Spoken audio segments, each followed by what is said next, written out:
Okay, time to work on this again. Here's the agenda for tonight. It's time to run the oil line for the turbo. Oh Christ, something fell. So, turbochargers have, well, at least an oil running to them. Most have coolant too, or at least most OEM ones. This turbo has the provision for coolant. That's what this weird little flange is right here. I'm not going to use that though. So here is the oil feed. Here's the oil, here's the oil drain. There's a flange that goes on here and goes down. Now I'm lucky enough that, unlike a lot of tractor motors, these older ones, this one has an oil pump. And there's an oil pressure takeoff right here, which is a 1/8 inch NPT fitting. So I'm going to put a fitting in here, run a line up to in here, which I believe this is a 3/16 NPT fitting. And then I'm going to use the flange provided in the turbo to run a hose down to my dipstick. Which I got this here, and I got another angle for it, so it's not kind of like hanging out the side of the tractor. So I'm going to make that happen now. Okay, I have that done. So down here I have a 1/8 inch pipe, 90-degree adapter, goes in the block, goes out, goes to a pipe thread to 3/16 compression, goes 3/16 line. I'll show you back here. So the line goes up around the motor here, goes behind the turbo, pulls our 90, goes back into another compression to 1/8 pipe, then it goes from a 1/8 pipe to a 3/16 pipe and a 90. So that's the oil feed, not through the oil return. So here's the oil drain supplied with the kit, and the problem I'm having is it's too long. It's going to go down to where I want that electric clutch to be to drive a deck or whatever. So what I'm going to do, I'm going to cut this on an angle. I got this pipe nipple at work. So I'm going to cut them both at an angle and make it almost like a 45 like that. And then have the drain come off at an angle and go down to the other end I just made here. Using a brass 90 pipe thread, just kind of cross-threaded into the dipstick with a 1/2 inch hose barb. And don't worry, I'm not messing up my dipstick.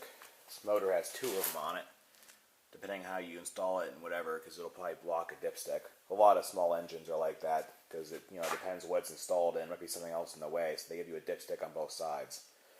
So I'm commandeering the right-hand dipstick for the oil return back into the sump for the motor.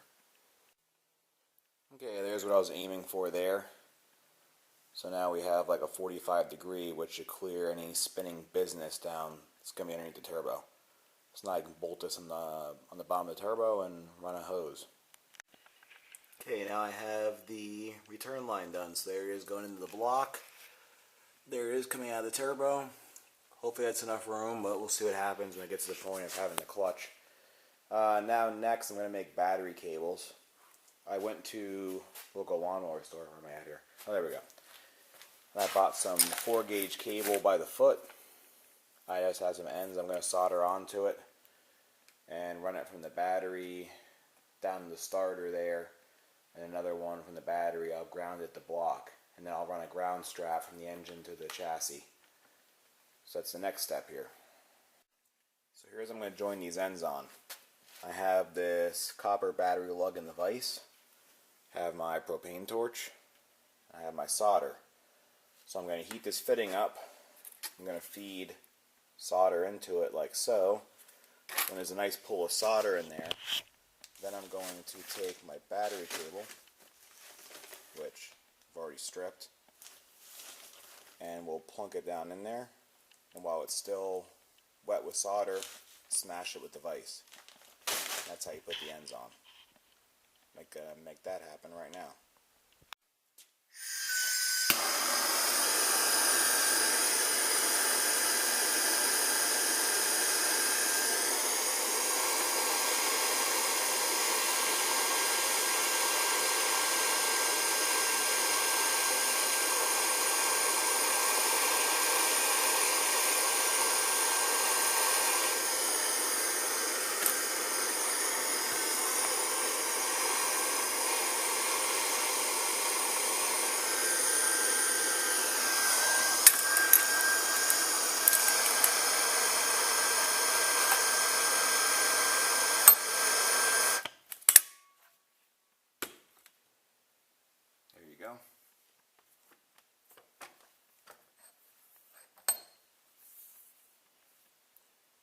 nice battery cable in there. Well, here's the motor all finished up for now. Ran the ground cable here from the battery down to the block right there. I haven't ran a ground strap yet. I gotta pick one up. Positive battery cable goes down the frame rail there, up around. I gotta put a attachment on it here to hold it up to the frame here so it doesn't hit the drive shaft. Then I have it come up behind the battery up to there. I have this temporary solenoid wire, which I can just touch the hot. I had an ignition switch, but I lost the key to it. Out of the Massey Ferguson that I scrapped. Don't know what happened to the key, so I guess I buy another ignition switch. Not much money anyway. I didn't redo, but I resealed the oil line again here. It was leaking with the pipe dope and Teflon tape on it, so now I tried orange RTV. If that doesn't work, then I'll have to try some kind of hardening gasket maker. I put the wastegate actuator back on. So I don't know, I'm stuck on the underside. I'm going to run that or not. I might just take it off and weld the wastegate shut because diesels don't really use them anyway. So we'll see how it works. But yeah, I mean that's pretty much the motor finished as far as I'm concerned, unless anything comes up that needs changing. But I guess I get to prove to you it does run, because I haven't gotten either rigged up the proper throttle. People told me I can just buy this whole throttle setup on eBay off one of the normal motors that, you know, have a throttle cable hookup on them. Instead of this weird generator setup, instead of trying to modify this to make it work, I can probably just buy the actual throttle cable setup I need. There we go. Decompression. Not needed, I guess. Not on the right kick up here. There we go. Hit that to positive and it should start.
There we go. A little more to do on it. I got to finish up the wiring for the ignition switch and the charging system and all that. There's one little wire hanging here. I'm assuming is the charge wire. And I'm going to go rig up, either get the proper throttle bracket or make this one work to the throttle cable on the tractor. There you go. Proof it runs with the turbo. Until next time.